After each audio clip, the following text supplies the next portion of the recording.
강혜신의 오늘의 미국.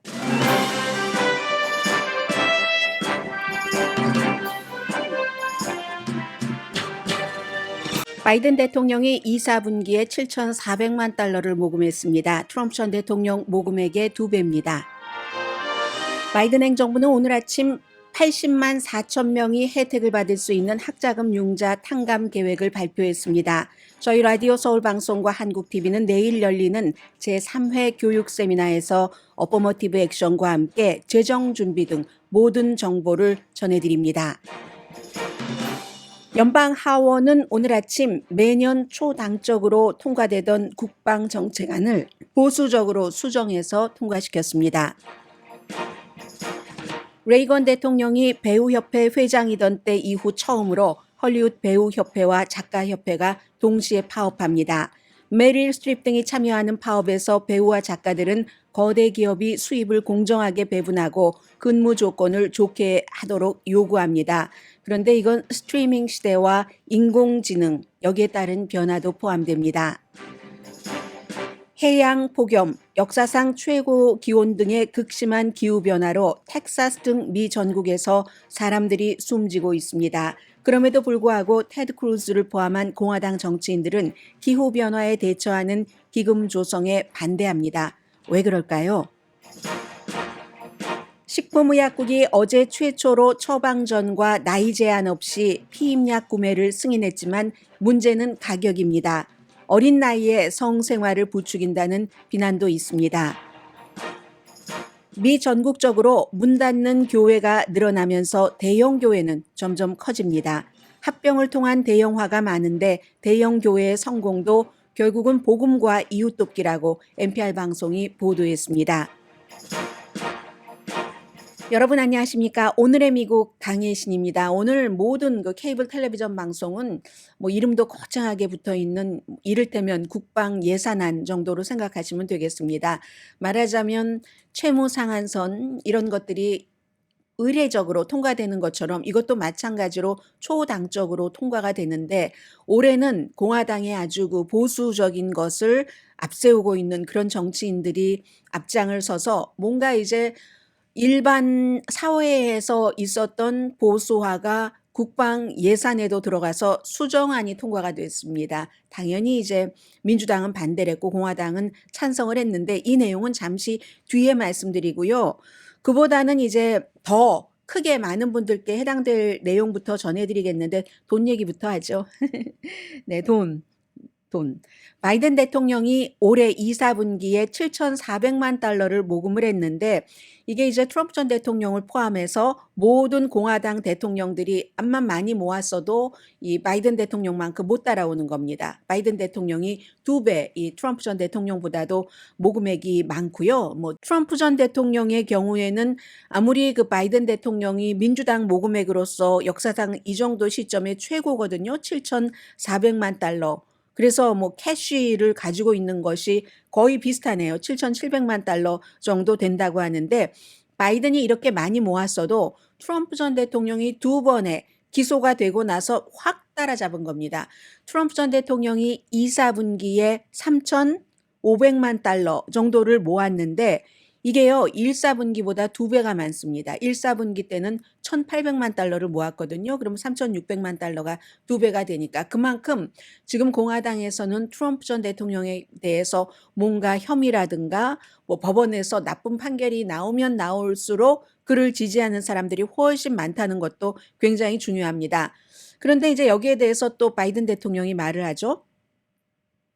공화당이 마가에 집중하는 동안 트럼프 전 대통령의 여러 가지 주장에 집중하는 동안 민주당이 풀뿌리 민주주의 이런 것을 강조를 해서 기부자들이 굉장히 많다는 얘기입니다. 39만 4천 명이 기부를 해서 전체 기부금의 97%가 200달러 미만, 평균 39달러, 그리고 30%가 바이든 대통령에게 2020년도 선거할 때는 기부하지 않았던 사람이랍니다. 그러니까 이건 조금 좋은 뉴스고요.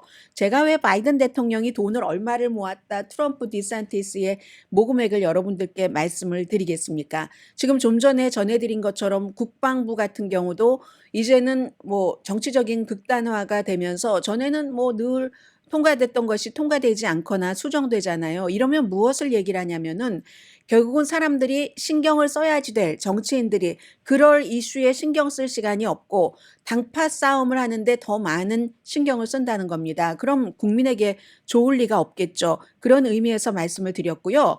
또 오늘 아침에 역시 행정부가 또 하나를 말씀을 드렸는데 이건 사실은 바이든 대통령의 개인적인 아주 그 오래된 감성과 철학과 이런 것과도 연관이 된 내용입니다. 80만 4천 명에 해당되는 학자금 융자 탕감을 발표를 했는데 이건 아마 할 수 있는가 봅니다. 지난번에는 뭐 몇 천만 명이 해당되는 것이었으니까 연방 대법원에서 하지 말아라 해서 지금 그렇게 돼 있고 한데 이건 390억 달러 정도 예산이어서 교육부가 며칠 안에 여러분들께 편지를 보낸답니다. 해당되시는 분들은. 그렇기 때문에 여러분들께서도 편지 오는 거 버리지 마시고요. 뭐 장한나 그 유명한 지휘자 피아니스트 장한나 씨가 아버지가 줄리어드인가요? 하버드에서 조기 입학 하라고 온 편지를 버리셨다잖아요, 처음에.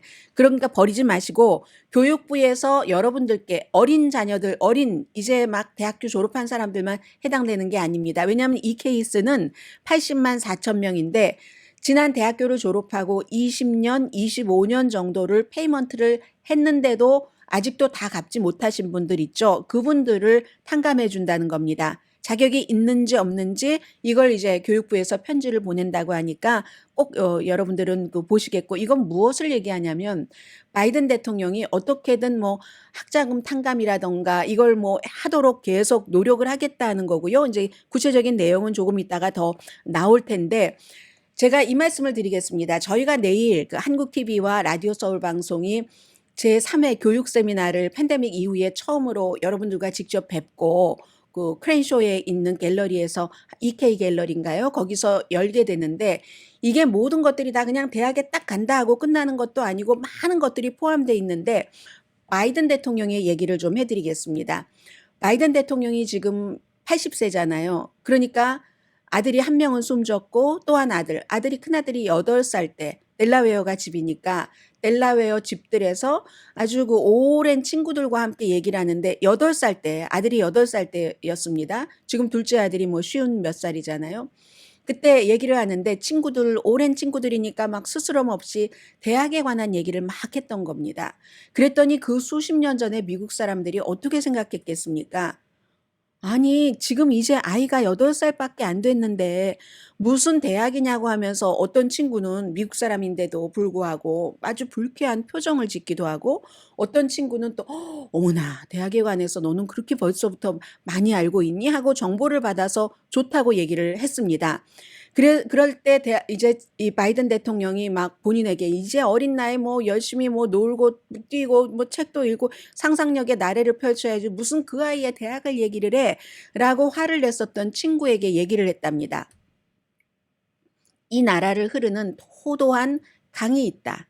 미국을 흐르는 그 강이 있는데 대부분의 사람은 그런 강이 있는지를 알지도 못하고 또 그런 도도한 강이 있다는 것을 아는 사람 가운데 또 상당수는 강둑에서 멀거니 바라만 보고 있고 건널 수 없는 강이기 때문에 그리고 소수의 사람들만이 정말 그 강 자체를 권력의 강이라고 불렀습니다. 그 권력의 강에서 헤엄치고 나는 저기를 헤엄쳐서 가면 어디든지 내가 가고 싶은 곳을 갈 수 있다는 것을 안다. 이렇게 얘기를 했습니다. 그게 대학과 연관이 있다는 얘기예요. 물론 바이든 대통령은 이때 아이빌리그를 얘기를 한 겁니다. 그 권력의 도도한 강은 아이빌리그다. 아이빌리그에서부터 흘러나오는 물이고 강이다. 만들어지는. 거기만 나오면 모든 분야에서 다 탑을 할 수 있다는 얘기입니다. 권력까지 줄 수 있다는 얘기입니다. 바이든 대통령은요, 델라웨어에서 살았고 델라웨어 대학교를 졸업을 했습니다.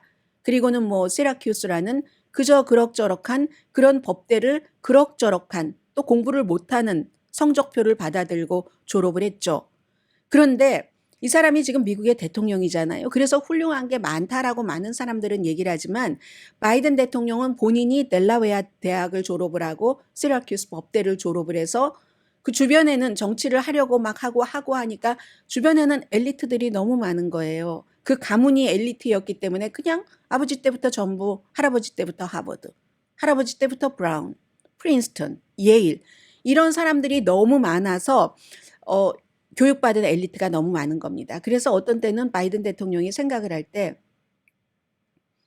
존경하기도 하고 부럽기도 하고 그러나 경멸도 하고 이게 지금 이제 어퍼머티브 액션과 관련해서 나온 레가시 입학이라는 거잖아요. 이런 것도 저희 내일 있을 10시부터 시작될 교육 세미나에서 자세히 여러분들께 말씀을 드릴 겁니다. 이 전문가들이요. 그래서 바이든 대통령이 그 아들이 8살부터 대학교를 어디를 어떻게 보내지? 바이든 대통령은 지도자를 만들고 싶었던 거예요. 아들들을. 그래서 한 명은 아이빌리그에 보냈습니다. 또 한 명은 아이빌리그 법대에 보냈습니다. 1972년도 선거 운동을 하면서 상원 의원 처음에 이제 그 낮은 단계부터 시작을 했으니까요. 주변에는 온통 하버드 출신의 엘리트들 그들의 그 정통주의 이걸 아주 자랑스럽게 하는 사람들 여기서 핵심적인 야망을 키웠죠. 바이든 대통령은 권력의 강과 일반인들이 이렇게 연결이 되는 일반인들도 그 강을 건널 수 있도록 한다던가 아니면 권력의 강을 없애버린다던가 이런 모든 것을 다양화하는 것을 뭔가 혜택을 못 받는 사람들. 왜냐하면 이미 그 권력의 강은 처음부터 이 지금 어퍼머티브 액션을 얘기를 하지만 어퍼머티브 액션보다 더 강한 어퍼머티브 액션이 백인들에게 주어지는 레가시입니다. 그 레가시는 감히 범접해 보지도 못하고 그 레가시의 혜택을 받는 사람들이 어퍼머티브 액션을 폐지를 한 건데 그로 인해서 에이시안들은 당장 성적으로는 이득을 보기도 보지만 바이든 대통령의 그림은 더 커서 저 강을 깨버리든가 아니면 저 강을 아무나 건널 수 있게 한다던가 그러려면은 거기에 대한 여러 가지 조건도 없애야지 되고 학자금 걱정 같은 것도 하지 말아야지 되겠다. 그게 그때부터 지금까지 바이든 대통령이 해온 생각입니다. 그리고 나는 이런 것을 깨는 어떤 그 소수의 입장에서 정치적인 야망을 키우는 것이 이게 나의 명분이다라고 일을 해왔고 오늘 아침에 연방대법원에서 이제 대학을 졸업을 했어도 많이 벌지 못하는 사람 학자금 탕감하는 거 대통령 마음대로 할 수 없다. 의회에서 해야지 된다 하고 하자 조금 좁은 범위의 탕감 계획을 오늘 아침에 발표를 한 겁니다. 그래서 이제 이런 그 학자금이 됐건 어퍼머티브 액션이 됐건 바이든 대통령이 얘기하는 건요. 가장 부자인 1% 가정의 자녀가 가장 가난한 20% 가정의 자녀보다 좋은 대학교를 갈 확률이 77배 많다는 겁니다. 77배. 그러면 한인 가정들은 어디에 속할까요? 대부분 1%에 속하신 분들도 드물게는 있겠지만 20%에 속하는 분들보다는 이 1%에서 20% 사이 중간지대 어디엔가 속하시겠죠. 그럼 이런 분들이 바이든 대통령이 정치를 하겠다고 처음에 시작했던 그 야망이요. 그 어떤 도도한 강을 깨버리든가 강을 내가 건넌다던가 여기에 속하려면은 아직까지는 우린 힘이 없으니까 가까이 가는 게 좋잖아요. 에이시안 아메리칸으로서는. 그러려면 모든 정보를 다 갖고 계셔야지 되는 겁니다. 오케이. 어퍼머티브 액션 폐지됐어. 그럼 어차피 잘 작동하지 않았다고 하니까 그 폐지 나에게도 유리하지? 좋아. 그렇지만 큰 그림은 이런 뜻이었구나 라는 것을 가지고 가고 재정적인 분야도 마찬가지고 물론 아이빌리그 대학교에 입학하고 나서 돈 없어서 다니지 못했다는 분들은 들어보질 못했습니다. 다 해주니까. 그런데 많은 분들은 루머로 그렇게 생각을 하잖아요.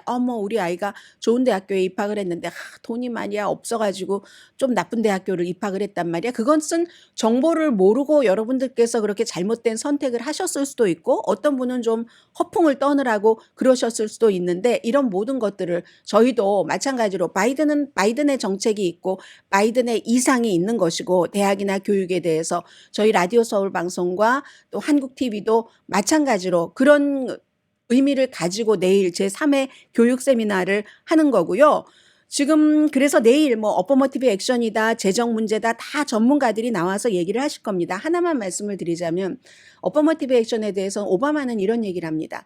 우리 세대나 미셸 오바마 세대는 어퍼머티브 액션 같은 것들이 있는 것들이 정말 의지가 되고 국가에서 우리를 버리지 않는구나 이런 생각을 할 수 있지만 그러나 이제 우리 딸들은 우리가 부자잖아요. 오바마 부부가 이미. 그리고 권력도 있잖아요. 바이든이 얘기한 권력의 강도 이미 건너가서 자녀들에겐 저절로 그 강물이 흐르는 사람들입니다. 그러니까 우리 때 정도의 아이들에게 돈이 있고 권력이 있으면 레가시는 필요 없다. 뭐 이런 얘기들을 하는데 이런 많은 것들을 실제적으로 내가 대학에 들어갈 때 점수는 어떻게 관리를 해야 되고 에세이 쓸 때는 뭐 그리고 어퍼머티브 액션은 재정 문제는 하는 것을 하더라가 아니라 아주 그 정확한 정보를 내일 저희 라디오 서울 방송 또 한국 TV의 제3회 교육 세미나에서 여러분들께서 가져가실 수가 있을 겁니다. 아침에 제가 뉴스를 준비하면서 저희 정연호 보도국장의 이 내일 있을 그 교육 세미나에 관한 리포트를 들었습니다. 저에게 다가오는 단어는 키워드는 몇 가지가 있던데 챗GPT, 어퍼머티브 액션 그리고 이 세미나 자체가 영어로 진행되지만 한국어도 된다. 자녀분들이 오셔도 되는 거예요. 나이 드신 분들이 오셔도 되는 거고 또 장학금이라는 키워드 뭐 이런 것들이 제가 들어왔고요. 웹사이트 신청을 하셔야 되거든요. koreatimes.com 한국일보 koreatimes.com에 들어가시면 교육 세미나라고 이렇게 박스가 있습니다. 거기에 클릭하셔서 간단히 뭐 이름 뭐 이런 것만 적어 놓으시면 되고요. 혹시 필요하시다면 전화번호도 제가 드리겠습니다. 213-471-9515 213-471-9515입니다. 장학금도 드리니까요.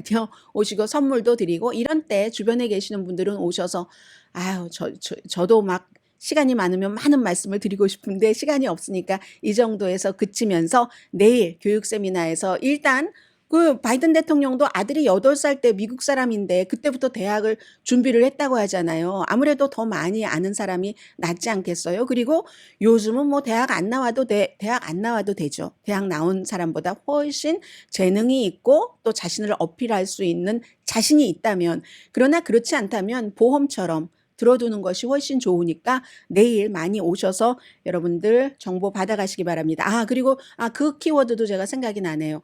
모든 정보 같은 것을 만들어서 오신 분들께만 나눠드린답니다. 그런 것도 좋잖아요. 우리 아이 8살이라도. 나도 뭐 내가 바이든처럼 대통령은 아니지만 바이든도 아이가 8살 때 대학 준비를 고민을 했다고 하잖아. 라고 하니까 213-471-9515번입니다.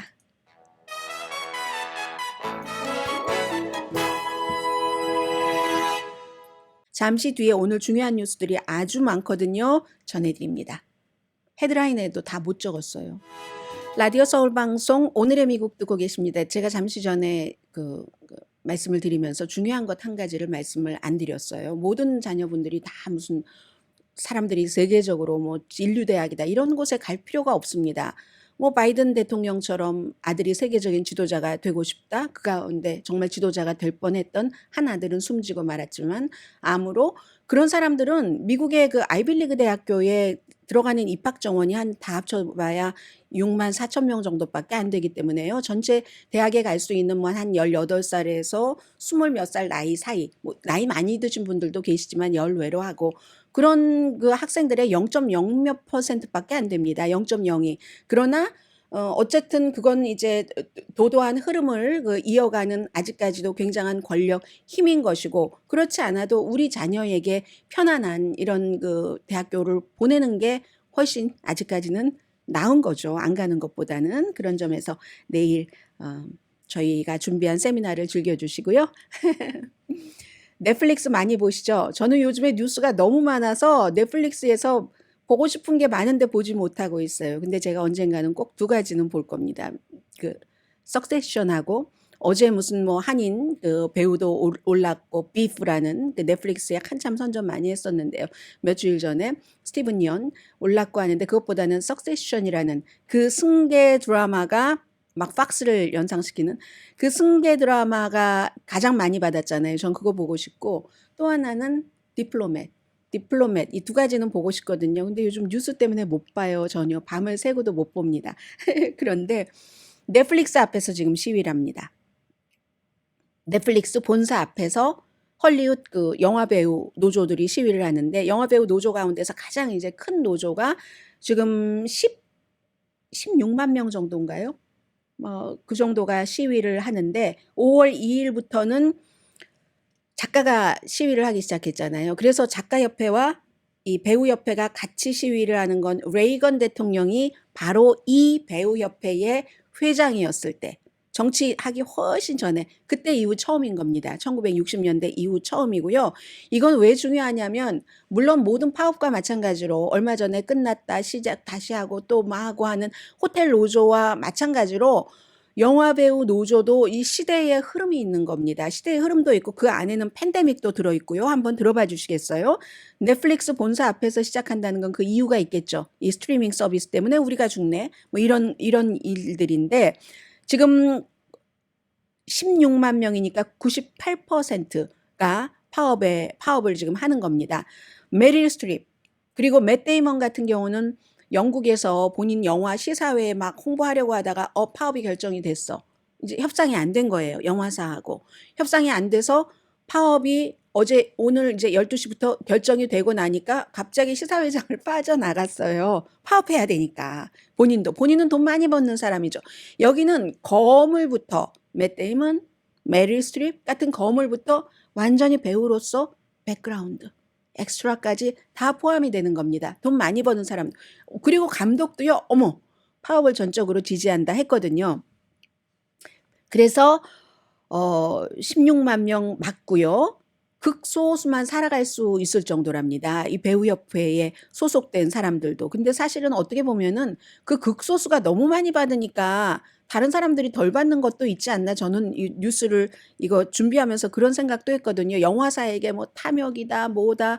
그리고 이번에 또 특히 그 더 낸이라는 그 프로그램에 나오는 그 여자 배우가 이번에 그 예전에 레이건이 회장이었다면 지금 회장인데 어제 말을 너무 신랄하게 해서요. 사람들이 그 연설을 굉장히 많이 봤는데 그리디해. 무슨 영화사가 막 CEO들에게만 돈 갖다 주고 우리를 이렇게 할 수가 있어? 막 그 얘기를 하고 있었습니다. 아무튼 그래서 돈을 우선 올려라. 뭐 여러 가지 기본 조건, 작업 조건도 좋게 해라. 그리고 스트리밍 서비스 시대에 수익 분배도 해라. 우리가 그 당시에는 그런 거 내가 출연한 것에 계약이 없어서 못했지만 그거 지금 다시 스트리밍 프로그램에 팔면은 나에게도 돈을 줘야지. 왜 영화사하고 CEO들만 돈을 벌어? 라고 얘기를 하고 인공지능에 대해서는 이건 인공지능은 진짜 문제입니다.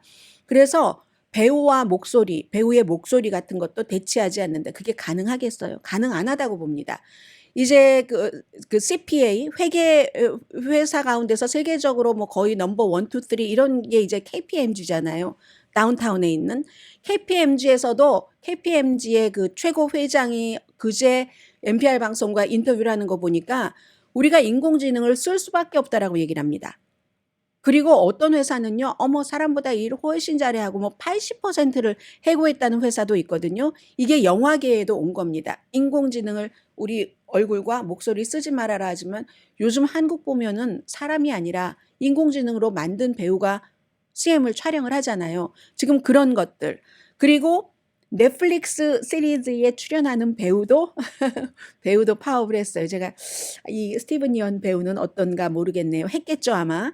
그래서 이제 이 캘리포니아에 본사가 있는 넷플릭스 본사 앞에서부터 시위가 시작이 되는 겁니다. 지금 이 같은 모델에서는 우리는 배우가 너무 무례한 대접을 받고 존중받지 못한다. 그리고 그러면 다 같이 고통받으면 좋은데 CEO들은 엄청나게 돈 벌고 있잖아. 주주들은. 그 우리는 뭐냐고 라고 얘기를 하는데 저는 탑 배우와 엑스트라 사이에 그 돈이 그렇게 차이가 나야지 되는가 이런 생각도 좀 해보게 되고요. 배우와 작가 없이는 연예업계는 정지다 이렇게 얘기들을 하고 있고 맞는 얘기죠. 그래서 더 네니에스타인 그 프렌드 레셔가 굉장히 아무튼 어제 세게 발언을 했습니다.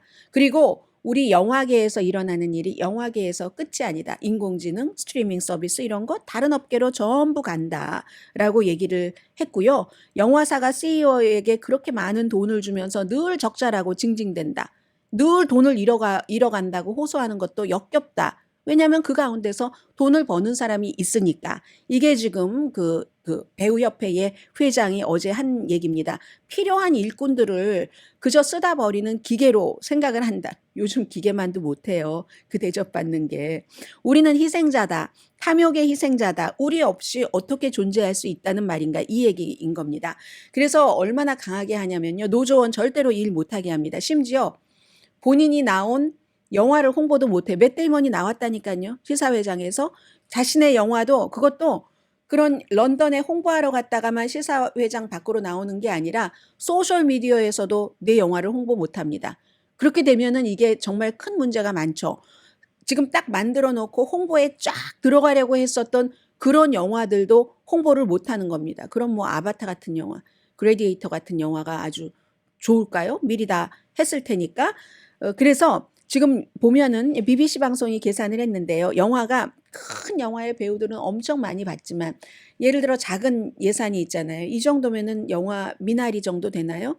윤여정 씨가 조연상 받고 스티븐 연이 지금 이번에 에이미에서 뭐 주연상 후보에 올라갔는데 그 사람들이 주연을 한 200만 달러 정도 예산인 영화는 주연급이 6만 5천 달러. 그럼 주연이 이걸 하기 위해서 얼마나 많은 시간과 들여야 되는 노력이 있잖아요. 다른 사람들은 일주일에 3,756달러, 엑스트라는 하루에 187달러. 또 이 액수를 보면서 많은 분들은 야, 나보다 낫네? 라고 생각하시는 분들도 분명히 원하실 것 같습니다. 그래서 지금 배우가 이렇게 파업을 하고 있고요. 원하는 것은 분명합니다. 뭐 이거 좋게 해라. 그리고 거대 기업이 수입을 공정하게 배분을 해라.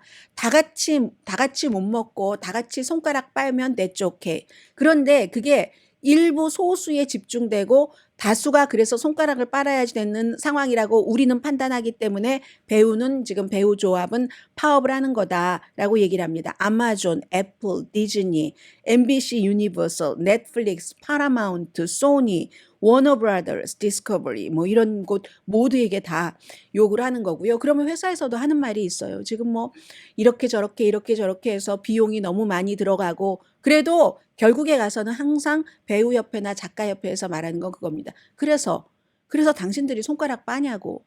아니잖아. 이 얘기를 하면서 지금 파업을 하는 건데 경영진이 일어나서 커피 냄새를 맡을 때다. 웨이크업 뭐 이렇게 하라는 얘기예요. 그래서 이거는 굉장히 특히나 헐리우드 같은 경우는 이 산업이 크니까 미국의 산업이기도 하고 캘리포니아주의 산업이기도 하고 항상 누군가가 밥상에서 웃고 있을 때 누군가가 침상에서 울고 있다는 얘기가 맞습니다. 캘리포니아주는 헐리우드이 파업을 해서 이거 수입 같은 거 많이 줄어들게 됐어요. 그런데 또 넷플릭스가 있으니까 넷플릭스의 수입으로 어느 정도는 또 충당을 할 수가 있을 테고 아무튼 그래서 누구 얘기를 그 안에서 들어있는 사람이 아니면은 누가 맞다라고 정확하게 계산하긴 힘들겠지만 어쨌든 세계 전반의 영화 산업에 큰 영향을 미치는 이 같은 그 파업이 영화 배우도 작가와 함께 파업을 시작했다 하는 말씀을 드리고요. 날씨 얘기 조금 드리죠.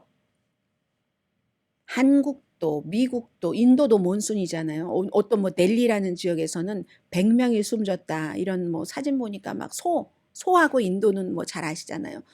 그 막 물이 철철철철 진흙탕이 된 그 물을 소의 고삐를 끌고 사람이 건너가는 이제 그런 사진도 봤는데 미국은 뭐 다 폭염이잖아요. 캘리포니아주 오늘부터 폭염이라고 하고 중서부에도 토네이도, 동부는 뭐 폭우로 역사적인 피해인데 버몬트주 또 폭우가 내린다고 하잖아요. 버몬트 주민은 지금도 위험한 수위입니다. 다른 지역도 지금 폭풍에 대비하는 지역 무척 많아서 미국 사람들 3분의 1이 날씨로 인한 주의보, 경고가 내려진 지역에서 살고 있습니다. 오늘부터 이제 중가주, 남가주 다 마찬가지고요. 태평양이 뭐 엘니뇨, 무슨요 이런 거 말씀은 안 드릴게요. 아주 온화한 엘니뇨 때문에 올해 이 엘니뇨가 더욱 강해져서 기록을 갱신하는 곳이 너무 많다고 하잖아요. 이게 미국뿐이 아닙니다. 뭐 인도 한국뿐이 아니라 유럽도 부분적으로 마찬가지고 텍사스의 라레도라는 지역에서 폭염으로 최근에 10명이 숨졌는데 어떤 분은요. 사람들이 많이 지나다니는 자동차도 많이 통행량이 많은 길거리에 세워둔 트럭에서 숨진 분도 계시답니다. 그쪽이 이제 길거리에 트럭이 많이 지나다니고 하니까 또 뭐 헤드라이트 같은 것도 많이 비치고 하겠죠. 그 지역 자체가 국제적인 그 트럭 운송의 관문이라고 하네요. 그런데 또 광활한 건 좋은데요. 자이언트 영화. 광활한 건 좋은데 광활한데 그늘이 없어요. 그런데 태양은 계속 쉬지를 않아요. 에너지가 워낙 많아서. 그런 웹 카운티라는 곳에서 피해자가 많이 나왔다고 합니다. 네바다주도 한국 분들 많이 살고 계시는데 지금 뭐 기록 경신 가능하다고 하고요. 해양 폭염이라는 얘기는 저는 정말 이렇게 올해처럼 많이 들어본 게 처음입니다. 해양이 바닷물이 온도가 90도가 된다니까 어디 들어가겠어요, 지금? 기후변화 때문에 앞으로는 이런 일들이 자주 일어날 확률이 5배 높다고 하고, 그런데 여기서 우리가 생활은 생활이고 정책은 정책이잖아요. 그런데도 기후변화에 대해서 어떤 그 대체하려면 돈이 필요하죠. 그 돈 주는 것을 공화당은 거의 거부합니다. 한 사람만 예로 들겠습니다. 텍사스가 지역구인 테드 크루즈. 테드 크루즈 텍사스에서 사람이 이렇게 많이 숨진다니까요. 그런데 이 사람은 열심히 이제 상원 의원이고 영향력이 있으니까 이걸 어떻게 하면은 기후변화 기금을 주지 않나 하는 것을 연구를 해서 막 메모를 하고 모여요. 이제 중요한 그런 뭐 상무, 법무, 뭐 사법, 과학부 이런 소위원회에서 막 모여서 어떻게 하면 저 기후변화 쪽에 돈 안 가게 하는가. 그게 왜 그러겠습니까? 그런 것을 하면은 돈을 못 버는 회사로부터 돈을 받기 때문에 그렇습니다. 정치 기금을.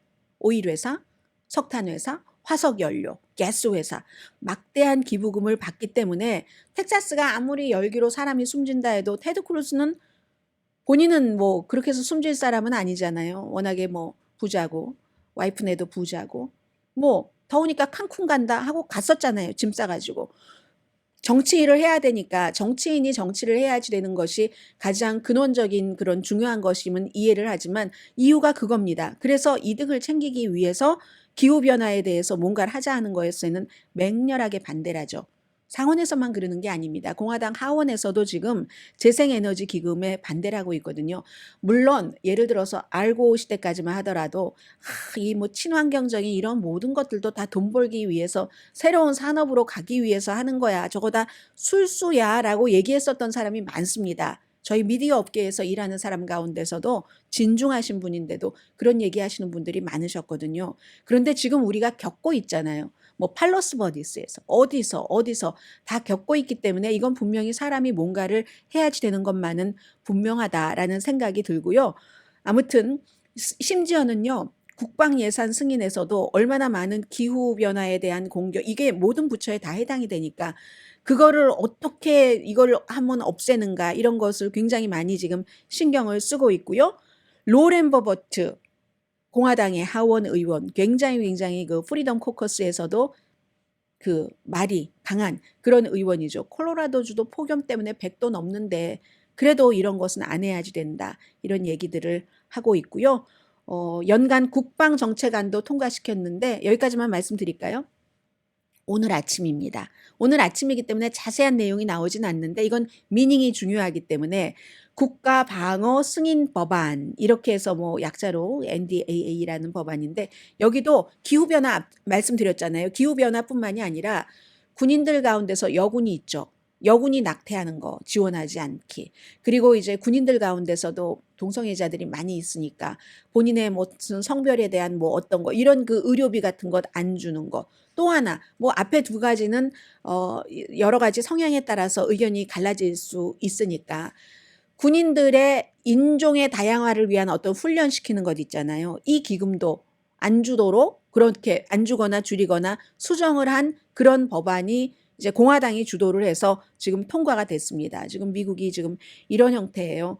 인종 다양화는 정말 웃겨요. 어퍼머티브 액션이 대학에서는 하면 안 된다고 하고 군대에서는 어퍼머티브 액션 해야지 된다고 하고 그러니까 군대라는 게 웨스트 포인트 사관학교나 해군 사관학교나 그 전쟁터에는 있어야 된대요. 소수인종이. 우수한 인력도 학교에는 안 되고. 잠시 뒤에 뵙겠습니다.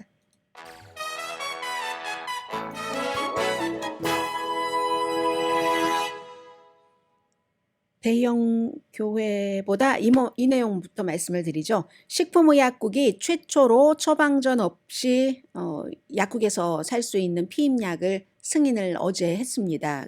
오브 더 카운터로 오필이라는 건데 1970년대 초부터 피임약으로 쓰여졌다고 하고요. 문제는 근데 가격인 겁니다. 이렇게 한 데는 연방 대법원에서 낙태를 어렵게 하는 판결을 내렸기 때문에 이제 좀 속도가 붙은 건데, 가격이라는 것이 아직 그 회사에서는 가격을 얘기하지 않았거든요. 이게 보험을 의무화로 해줘야지 된다, 이 같은 조항이 없기 때문에. 물론 미국의 12개의 주와 주에 따라서 다 다릅니다. 생활비가 달라져요. 12개 주와 워싱턴 DC에서는 이거 보험으로 다 커버할 수 있도록 돼 있지만 그렇지 않은 경우 그렇다는 거고요. 그래서 이제 이건 어떤 사람들에게 중요하냐면은 젊은 사람들이요. 뭐 예를 들어서 뭐 나이가 10대인데 부모님께 말하지 못하고, 또 부모님 그러는 여러분들 아시는 그런 경우 있잖아요. 그런 경우들 보통 보험으로 커버하면 뭐 $20에서 $50, 콘돔은 한 개에 $1라고 하네요. 여성은 한 달 내내 또 해야지 되고 남성은 편리하고 싸고 하네요, 보니까. 어쨌든 그런데 이것은 11살 정도만 돼도 가임이 되는 그런 그 소녀들, 어린 성숙한 소녀들이 있잖아요. 나이에 상관없기 때문에 그런 소녀들도 살 수 있다. 약국에서도, 컨비니언스 스토어에서도, 그로서리 스토어에서도. 그렇게 돼서 보수적인 측에서는 그 성생활을 조장하는 거야, 이렇게 얘기하고, 반대 측에서는 원치 않는 임신을 막는 길이야. 미국에 임신되는 게 한 반 정도가 원치 않는 임신이라고 하니까, 그게 그러면 무책임해서 이게 아니라 어떤 경우는 무책임한 경우도 많이 있겠죠. 그런데 이제 피임약을 사는데 의사의 처방을 받으러 가야지 되는데 부모 몰래 가려고 하는데 라이드도 없고 제때 못 가고 해서 뭐 못 사고, 이렇게 해서 원하지 않는 임신을 하는 경우가 많답니다. 10대들이 그런 경우가 있어서 지금 나이 제한 없이 이렇게 둔 거고요. 18살에서 49살, 주로 이제 가임 여성으로 보죠. 77%는 처방전 없는 것을 좋아한답니다. 여러 가지로 편리하니까.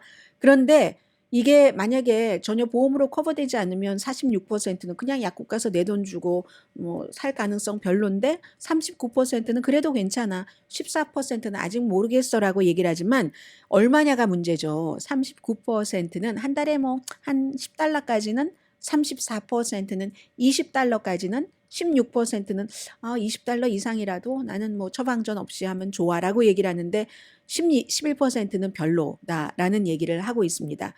아무튼 그런 거에서 연방 정부에서는 이것도 이제 진보와, 지금이 진보 행정부이기 때문에 이런 일들이 어쩌면 식품의약국이 아무리 독립적인 기구라 할지라도 빨리 일어났는지도 모르고요. 연방 정부가 피임 접근을 정부 차원에서 좀 쉽게 할 수 있도록 행정명령을 내렸었기 때문에 아무튼 이런 일들이 일어났고, 가격이 어떻게 되느냐, 시행은 내년부터 된다고 하거든요. 대형 교회를 좀 말씀을 드리겠습니다. 오늘 NPR 방송이 28살의 한 여성이 찾았다, 신봤다예요. 유레카예요. 교회를 원래 본인이 다니던 그런 전통적인 교회와는 다른 교회를 뉴저지에서, 리퀴드 교회, 미국에서 가장 빨리 성장하는 교회거든요. 그렇기 때문에 아마 NPR 방송에서도 이 교회를 예로 든 것 같습니다. 영적인 다이나믹을 얘기를 해요. 다이나믹. 여러분 다니고 계시는 교회와 비교해 보세요. 영적으로 다이나믹함이 있으면서도 의미 있는 신앙생활을 할 수 있다. 전통과는 좀 다르다. 그래서 이제 본인은 28살의 이 여성은 복음주의 크리스천 선교 중심의 그런 가정에서 살았는데, 뉴저지주에 있는 페리스 페니의 리퀴드 교회를 딱 맞네, 내 교회네, 이렇게 생각을 했다는 겁니다. 밀레니얼 세대도 많고 G세대도 많고 모두 열정적이고, 미국의 대형 교회가 몇 개냐면은 1800개 정도 된답니다. 미국에서 대형 교회라고 구분을 할 때는 신도 숫자가 2000명 넘는 거, 물론 뭐 그 조엘 어스틴의 교회처럼 뭐 45,000명 되는 곳도 있지만 평균은 한 3,500명 정도랍니다. 2,000명 정도 되는데 대형 교회고, 그리고 그런데 멤버들이 팬데믹 이전과 팬데믹 이후에 달라지긴 했지만 교회가 점점 나이 들어가잖아요. 65세인 분들이 교회에 차지하는 비율을 한번 여러분들 교회 보세요. 팬데믹 이전에 3분의 1은 65세 이상이었다고 하거든요. 그런데 이제 지금 점점 팬데믹 이후에 나이 드신 분이 뭐 이런저런 생각으로 나오지 않는 그런 분들도 계시고요. 아무튼 4분의 3의 대형 교회는 팬데믹 이후에 교회가 줄어들어서 전체적으로 다 따지면요. 교회의 신도 숫자가 65명밖에 안 된대요. 65명. 그래서 이제 그 65명을 가지고 이제 목사님이 열심히 이제 뭐 하신답니다. 하시다가 나중에는 어떻게 되냐면은 아, 이거는 가정교회네. 내가 우리 가정과 우리 무슨 우리 뭐 아들, 딸, 손주 이 정도밖에 커버 못하고 있잖아 하면서 이제 그 놓는 분도 계시고 그런저런 이유로 그렇게 놓게 될 경우는 또 목사님이 없어지고 하니까 또 대형 교회에 흡수가 되기도 하고 해서 대형 교회가 캠퍼스가 여기도 있고 저기도 있고 바로 리퀴드 교회도 뭐 캠퍼스가 한 7군데 정도는 있는 것 같은데요. 팬데믹 이후에도 나이 드신 분들이 안 나오는 이런 그 여러 가지 이유 때문에 문이 닫는 교회가 많아지고 대형 교회는 점점 커진다는 건데 리퀴드 교회의 경우는 교인이 6천 명이랍니다. 그리고 야, 84%가 55세 미만이니까 젊은 편이에요, 교회가. 대부분은 35살 미만이랍니다. 그리고 인종비로 보면은요, 4분의 1이 히스패닉이거나 라틴계, 13%가 에이시안, 8%가 흑인계, 그리고 교회에 말하자면 우리 교회의 슬로건은 이겁니다라고 얘기를 하는데 은혜가 이긴다. 진리가 맞다. 그리고 재밌다. Church is fun. 교회가 정말 교회가 재밌다라는 게 들어간다는 겁니다. Grace wins. 그리고 뭐 truth relevant 정도로 되나요? 교회가 그러니까 그 진실이 맞는 거야. 진실이 맞는 거야. 은혜, 진실, 재미 이런 얘기. 그래서 교회가요. 뭐 당연히 한인 교회들도 많이 하시지만 바베큐도 하고 피자도 있고 영화의 밤도 있고 다 섞어서 하면 되겠네요. 피자, 바베큐, 영화의 밤. 캐주얼하게 커피 마시면서 목사님이 팀 루카스 목사신데 2007년도에 설립한 교회인데 그럼 지금 2017년, 2023, 20년이 안 됐네요. 그런데 교인이 6천 명인데 뭐 로케이션도 중요해요. 교회도. 이 리퀴드 교회의 로케이션은 그 맨하탄의 관문이다 해서 교인들 가운데 젊은 교인이 많으니까 해밀턴 봤어. 해밀턴 너무 유명한 거잖아요. 무대극. 해밀턴 봤어. 빌리 조엘의 뭐가 있었어. 뭐 빌리 조엘 봤어. 뭐 이런 거. 메디슨 스퀘어 가든에서. 그리고는 이제 교회에서 커피 마시면서 얘기하는 거예요. 또 다른 영화 보고.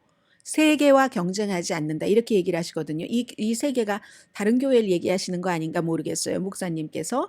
우리가 노력하는 건 시간을 초월한 지저스의 메시지. 시간을 초월한 지저스의 메시지인데 은혜, 진실 이런 건데 이걸 새로운 형식으로 전한다. 펀하게. 와인스킨이라고 표현하는데 그런 지저스에 변하지 않는 거를 into new wineskin으로 변하지 않는 진실을 새로운 형식으로 전한다. 그리고 또 하나 있습니다. 정치를 멀리한다. 한인교회 같은 경우는 북한 뭐 문제 이슈에 막 집중하는 교회가 있고 그리고 또 그 낙태라든가 동성애에 집중하는 교회가 있잖아요. 그래야 또 교회가 큰다고. 근데 리퀴드 교회의 경우는 정치를 멀리한다 해서 미국에서 지금 가장 빨리 그 성장하는 그런 그 교회고요. 대형 교회의 지금 70% 정도는 교회 지부가 브랜치 교회가 있습니다. 그래서 이제 뭐 아무튼 그 실제로 이렇게 합병 같은 것도 하고요. 다른 교회들과 합병도 하고 이 교회는 목사도 안 계시고 목사도 이제 은퇴하실 때가 됐고 그리고 이제 또 교인들도 줄어들고 하니까 빌딩은 필요하고 이쪽에서는 빌딩이 필요하고 이쪽에서는 목사가 필요하고 하니까 맞으니까 멀지를 자꾸 하는 겁니다.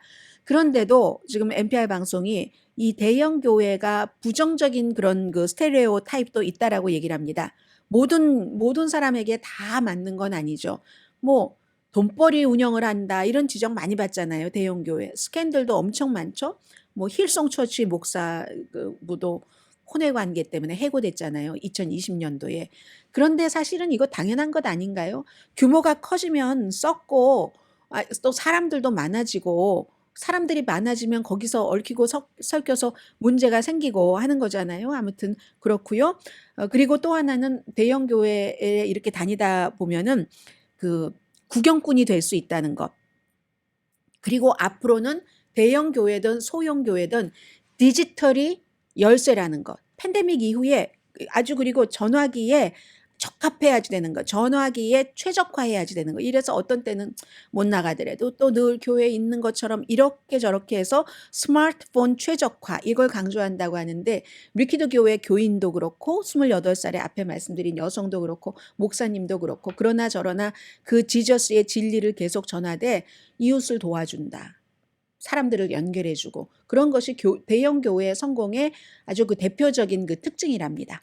제가 시간이 이렇게 됐는 줄 몰랐어요. 아니 그런데 블라디미르 푸틴 러시아 대통령은 러시아 매체와 인터뷰에서 용병이라는 것이 존재하지 않는다.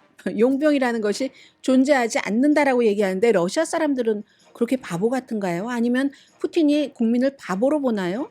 용병 대장을 만났다면서요. 클렘린에서. 강혜신이었습니다. 내일 교육 세미나 잊지 마세요.